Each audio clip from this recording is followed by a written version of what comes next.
from where you're sitting, Father Aris, ano ba nakikita yung mga most pressing problems ng Roman Catholic Church ngayon?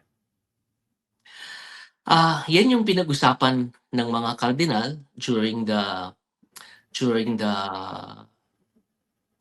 general congregation, no? Pero ako, I would like to go back to the mandate given by Jesus Christ to the apostles.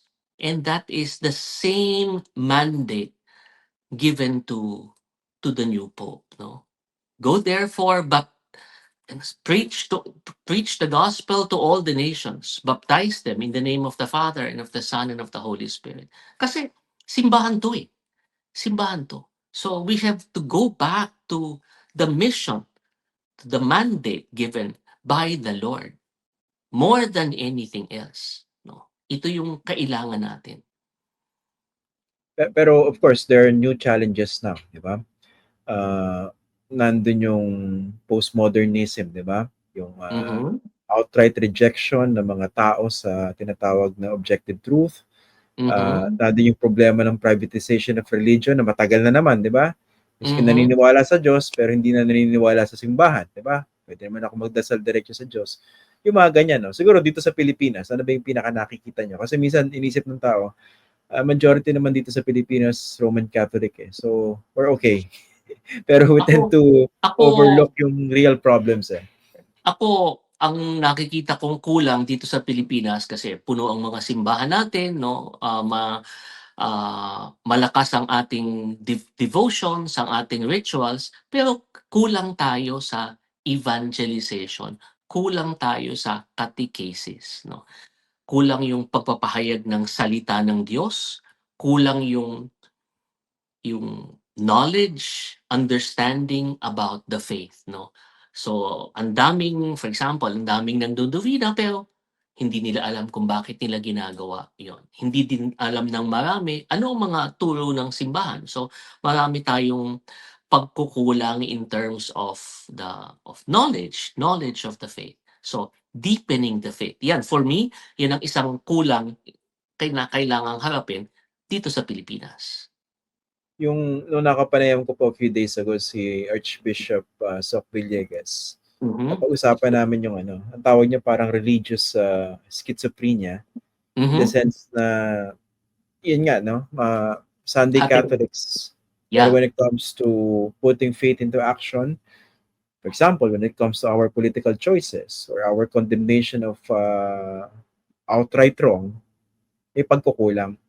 Ano sa tingin niyo yung yung parang ugat po na? Yung tipong ang lalim ng pananampalataya outwardly, at least in terms of manifesting it, pero when it comes to putting it in concrete action, may pagkukulang. Bakit may disconnect or incongruence?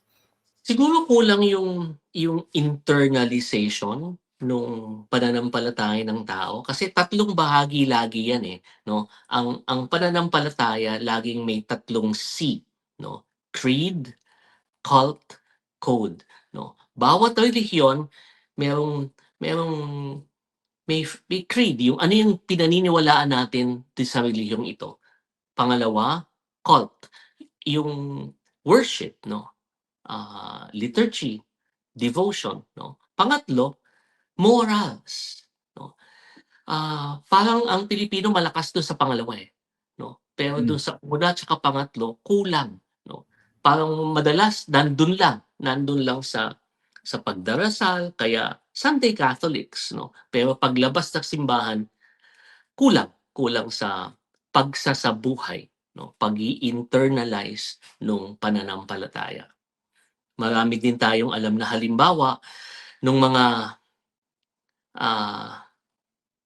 parang pious, no? Pious, kaya lang hindi naman isinasabuhay yung kanilang pananampalataya. Madalas siyang pagkukulang na yan. Bilang panghuli, Father Aris, meron po ba kayong paalala siguro or mensahe sa mga kababayan natin, especially dito sa pagsisimula po ng conclave tomorrow? Kasi maraming nag-aabang dyan, no? Pero baka iba'y nakikita. Siguro sa halip na mag-focus tayo dun sa kung sino yung mananalo sa halip na mag-focus tayo dun sa ating favorite candidate, more than that, no? Tugunan natin yung hiling ng mga cardinal na ipanalangin natin sila. Sabi ng ating apostolic nuncio, the Holy Spirit has already chosen the next pope. No? What we need now is to pray for the cardinal electors so that they will be open to the inspiration of the Holy Spirit.